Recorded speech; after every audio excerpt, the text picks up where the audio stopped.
Welcome back to another episode of my Tulane Dynasty. And this one, we're just going to figure out, if we did officially make the college football playoff. We'll go over the regular season stats. And then we will kind of take a look at potential matchups, award winners, and the like. So, the last episode, we did win the American Conference Football Championship. With a 38-17 win over the Charlotte 49ers, we played Charlotte back-to-back games and handled them in both of them. It was a pretty clean game for us, as Thompson, 4 touchdowns, 1 interception, had a really good day. Hughes had a big day. Manor, 2 touchdowns, 151 yards. Williams had a pretty solid day, and Hughes and Ballman also found the end zone. In the receiving game, Hughes had a 58-yard run on a 3rd and 25 draw. That was really nice and interesting. We did a much better job of controlling Kelman for Charlotte's rushing attack, and I thought Brown again had some good moments, just not enough. They just could not do enough. They were bad on third downs. We were good on third downs. So even though we lost the turnover margin, didn't really struggle to put that game away. But yeah, let's fast forward through this week. We'll first take a look at the top. I can't remember if it shows like a graphic as to whether or not you made it. Well, we got a big level up, almost 2 full level ups. Still looks like we might lose a couple of guys there to playing time. Alec Manor was your American Offensive Player of the Week. Figured he would do that. Had a huge day. National Offensive Player of the Week. Yeah, he was tremendous. He was unstoppable against Charlotte over the weekend. We have won Coach of the Year. Okay, always nice to win that award. So that's really cool. Sam Bradshaw, Broyles Award, Offensive Coordinator for us. Nice job. Jalen Rayner is your Heisman Trophy winner, Arkansas State. Junior quarterback, had an amazing season, 4,100 yards passing, 51 touchdowns against 3 picks. I think he's a pretty good runner as well. I think I looked at his stats earlier in the year, and he was doing really well. Quincy Wiggins, transfer from Colorado, is your Defensive Player of the Year award. 16 sacks, 30 tackles, 25 tackles for loss. Obviously, an amazing season. Also won Best Defensive End. He also won the Lombardi Award. Won about every award that he could. And that's all of our awards. We are ranked number 4. Let's take a look first at Conference Championship Week. So we had, in Conference USA, you had Liberty over Sam Houston. In the MAC, you had Ball State over Akron. In the Big 12, you have Kansas State over Iowa State. In big fashion in what was a really, highly ranked matchup there. Arkansas State over Georgia State in the Sun Belt. You had Alabama over Texas, big. Obviously, our win over Charlotte. You had Nevada over Boise State in what I would consider an upset there in the Mountain West. You had Penn State big over Ohio State. Penn State's been outstanding all year in the Big Ten, and then Pittsburgh goes 12-1 with a 20-17 win there in the ACC championship over Florida State. So Pittsburgh really making a big jump. And that ends up being your final 5 there for the Heisman: Jalen Rayner, Drew Alar, Nico Iamaleava, Eli Holston, Pitt, and Caden Salter from Liberty. But I guess the moment of truth, we're kind of assuming that obviously Tulane being undefeated, ranked number 4, that we are in this bracket, and we have made it. So the official listing here is Pittsburgh at 1, Penn State at 2, Tulane at 3, Kansas State at 4, Tennessee at 5, UTSA at 6, Georgia at 7, Oklahoma at 8, USC at 9, Oregon at 10, Florida State at 11, and Alabama is in there at 12. Alabama is actually the lowest ranked conference champion. So for what it's worth, they're at 9-4. So the SEC got Oklahoma, Tennessee, Alabama, and Georgia in. The ACC got Pitt and Florida State. The American Conference got us and UTSA, which is really cool.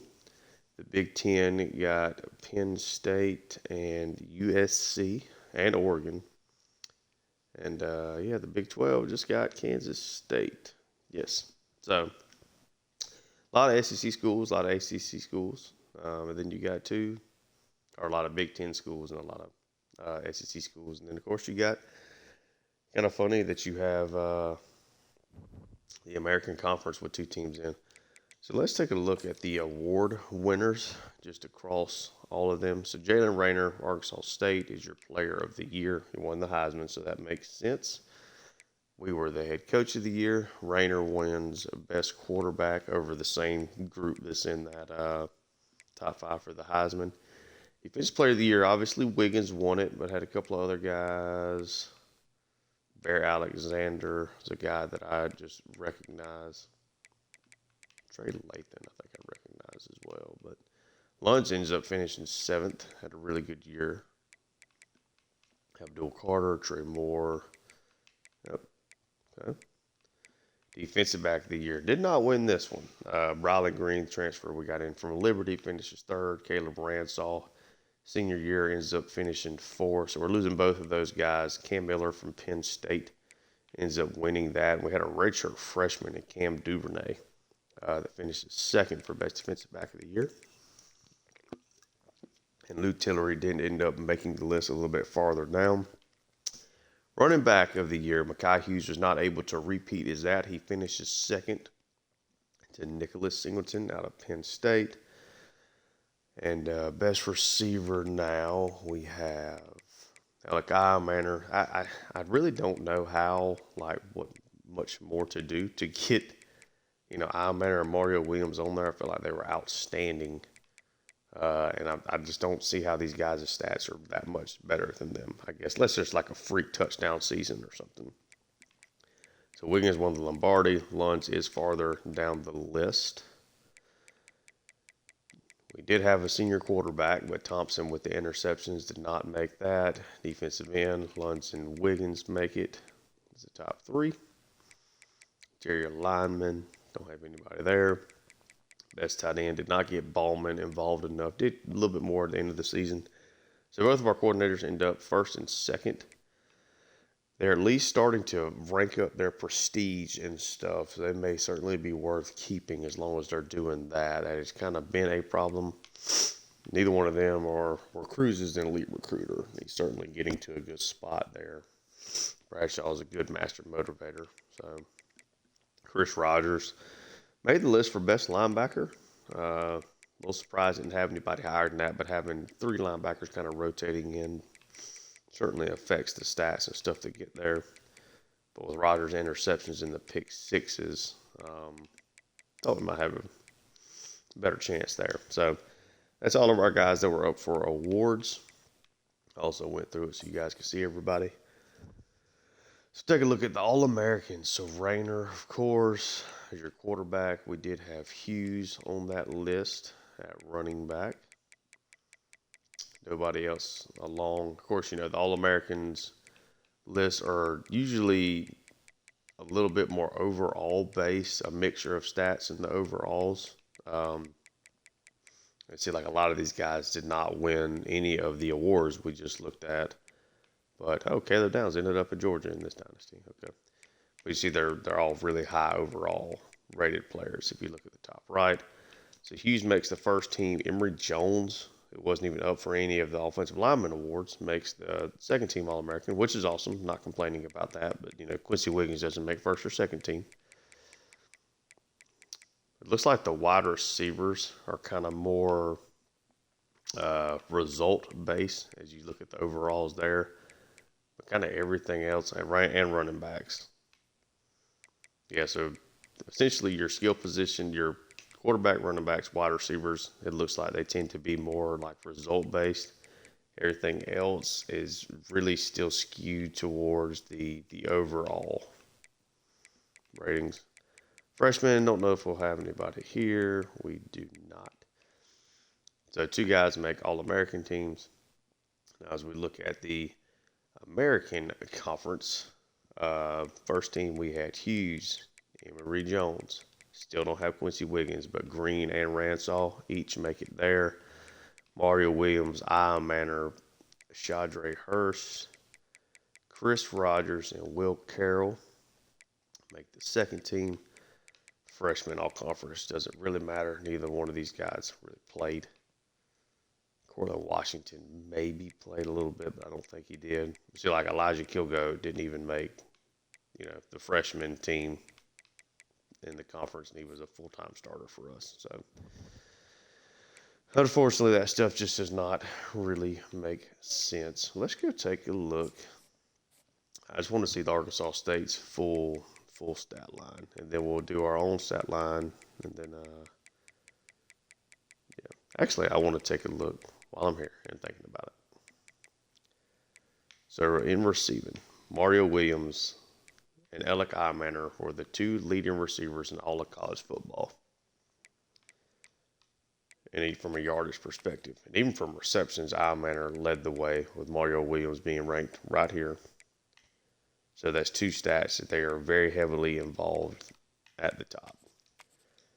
Touchdowns. I guess this is where that comes from. Why they're so much farther down. They each had 11, and that's a pretty big gap. That's a big stat, but like from the receptions yards records, they should definitely be higher, but it is what it is. So Arkansas State's Rayner wins the Heisman. We saw the passing stats. 383 yards and 4 touchdowns on the ground. So not used, a lot from that standpoint. But he's a pretty good overall ranking player, especially for a smaller conference. Good stats kind of across the board. He's very balanced. So good on him. And now we'll just pop right back in for this. So Ty Thompson obviously threw a lot of interceptions. Stat line is actually remarkably similar to last year. Of course, with 1 less game, 1 touchdown down, up in yards per game, a little bit down yards per attempt because he's a little bit down on completion percentage. Been sacked more. He's gotten 22 rushing touchdowns over these 2 seasons. He is in the negative yardage for this year, however, on less attempts. Running game, you got Mekhi Hughes, just comparing his stats. So he's got more rushing yards than he did last year. Down on touchdowns, though. So been more involved, getting more carries per game, but hasn't found the end zone as much. Receiving game has been similar, but not, again, used quite as much. Clayton Johnson definitely took a step back from an outstanding season last year as the backup running back, but certainly had his moments. Receiving, of course, Williams and Iman are both exceptional. The 2 major focuses of a high-volume passing attack. They are dominating the statistics here. Preston, should be a really nice compliment to Iman, or should Iman return next year, but did not get as involved this year as last year. Hughes out of the backfield. Ballman got utilized more late. At least we were finally able to get him into the end zone. I think Preen is going to be a player for us next year. And Manasseh is very, very likely to transfer, I would say. But it's essentially, a 4-man passing game with the occasional 5th being used, but it's largely heavily focused on these 2 guys here for sure. From a blocking perspective, Graham gave up the most sacks. Hurst, Fortson, and Emory Jones all with 3, and then Cannon with 2. Obviously, those guys played the vast majority of all of our snaps. Elijah Kilgo's leading the way in tackles. We still do have at least 1 more game to play. Green and Ransall behind him. I thought Rogers was excellent. Um, Alton Smith took a big jump over this offseason. I thought played really well. Didn't get any interceptions. Had 12 deflections, though, which I would bet leads the team. I thought he played really, really well, though. Let's see. Jaden Lewis, first time as a full-time starter, had his moments and lapses in coverage, but has excellent speed, good man-to-man cover guy. We just don't run that a whole lot. But Kyle Williams, again, continues to be an excellent run defender whenever he's out there.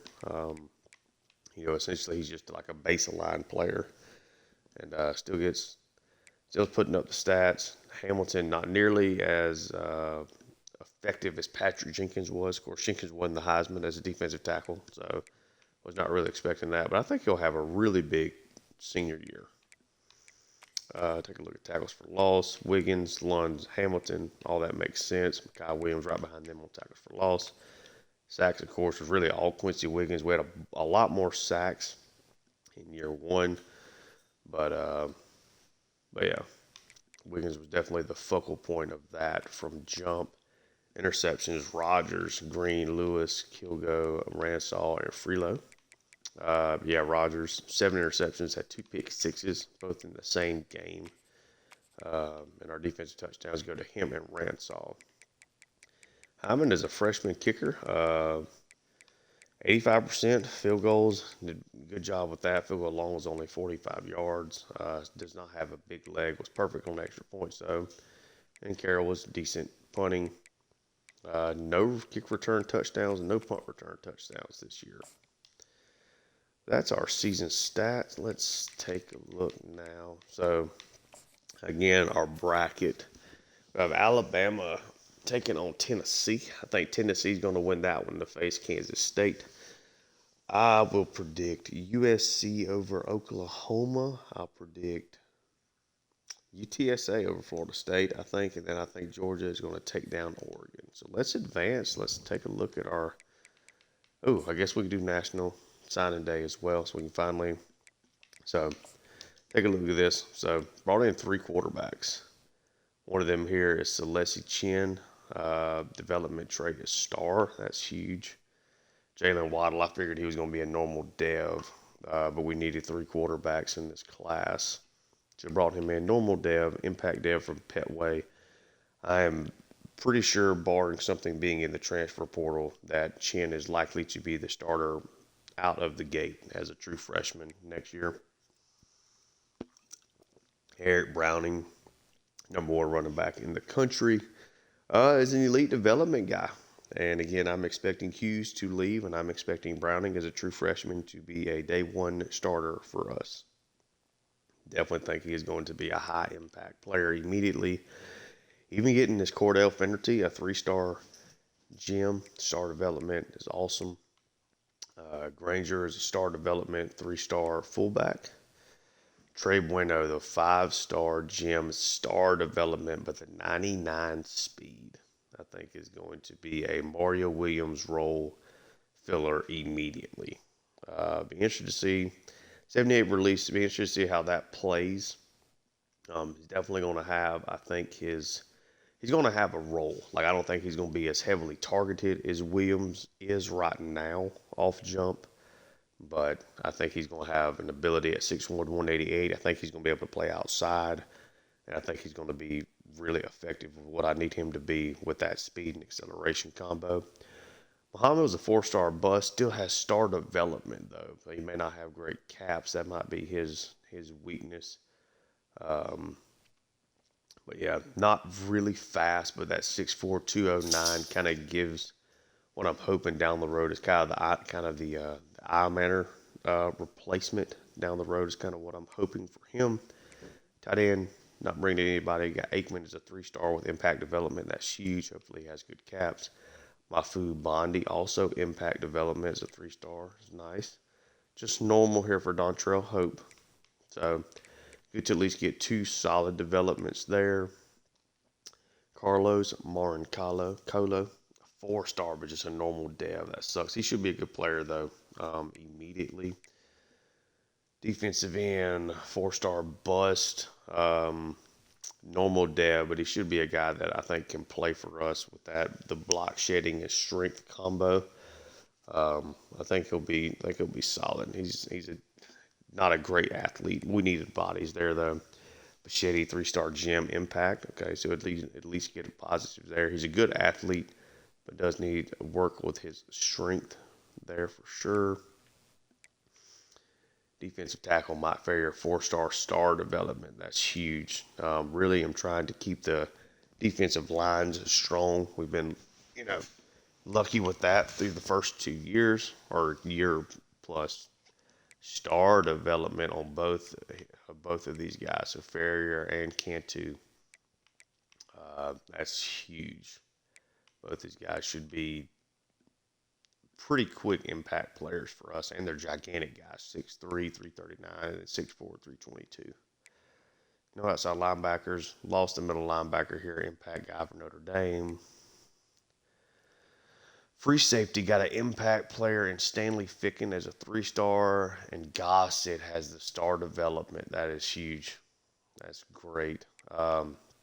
He is not fast at all, 81 speed, but with that development, 6'1", 223 could maybe play linebacker if I needed him to. I really brought him in just because we needed some bodies there, but his zone coverage and man coverage are low. He might be a linebacker. I mean, that's good size. His speed would play a lot better there as well. That might be something to keep an eye on. Larry Pascal, normal development there at safety. Kind of had a hard time getting the safeties to come in. There's not really much, there's no recruiting really left for me to do. Well, let's advance the week, and I'll see what we can do here. So now we are up to current level, or coach level 21, excuse me. And we will be taking on Florida State, who did beat UTSA. So that is who we will match up with there in the Cotton Bowl. Let's see, I'm now up to 30 points. Putting them really right now pretty much all into recruiter. So these are all except for that locked out, and I can't do anything with that yet. Let's see what we want to do. I think I really want, obviously I'm getting a lot of help out of these receivers and stuff. Let's do that. Let's do that. So why would I care about my secondary having spin juke and ball carrier vision? Let's see if there's something here. Master motivator.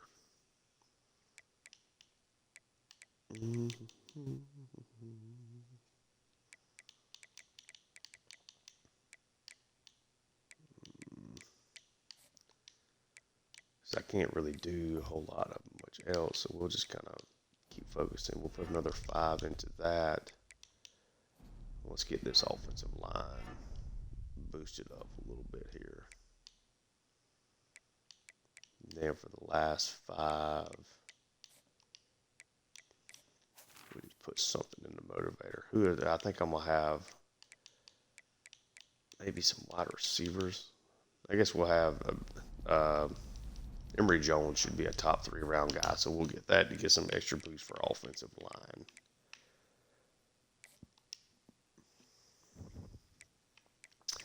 So yeah, let's take a look at what happened in the first round of the CFP bracket. So we did have Alabama beat Tennessee.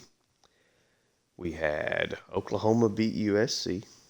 So Alabama beat Tennessee. I don't know if I accidentally said that wrong now that I'm thinking about it. But yeah, Oklahoma beat up on USC. Florida State mauled UTSA. And Oregon beat Georgia. So I think I got all the games wrong that I predicted. We'll take just a quick precursory glance at Florida State. I'll also do a preview with them next episode.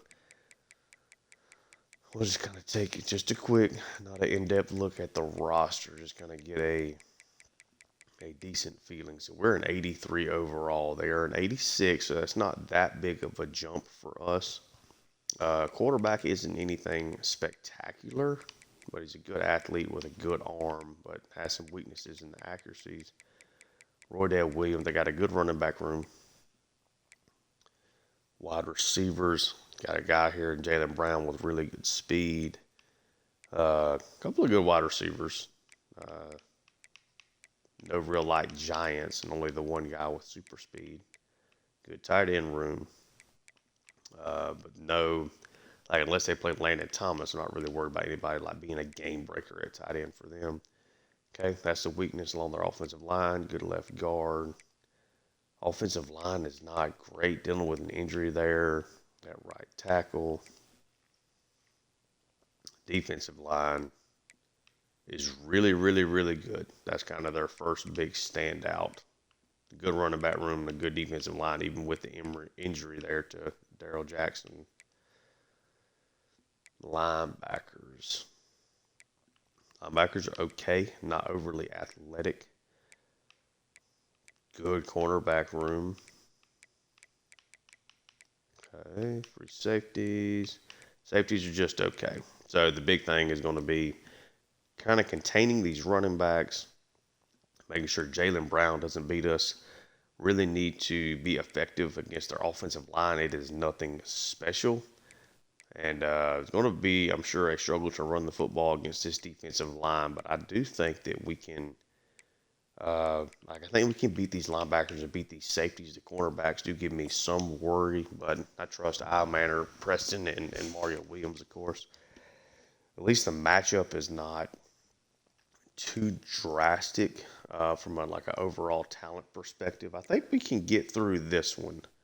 It's going to be, if we win this one and then we have to take on either Oregon or Penn State, I think is when we're going to start being in a real talent disadvantage there. But, yeah, I think we'll hop out of here, though. Thank you guys so much for tuning in. The next time I see you guys in this series, we will be taking on Florida State. And excited to bring that to you. Tulane, their first time in the college football playoff. So that's the reason why we kind of did the solo stream. And I might start, solo episode. I might start doing this even for the Georgia series as well. Just something I kind of do every year. It gives us a real nice reset heading into the playoffs. And it gives time to kind of go over all the awards, take a look at the team we're going to play, and all that before getting into the playoffs. So kind of a differentiator between, this and the regular season. But if you're enjoying the content, please like and subscribe. Check out my Georgia Dynasty I also have on the channel, along with an Atlanta Hawks franchise I'm doing on NBA 2K25. Thank you guys so much for tuning in. Until next time, peace.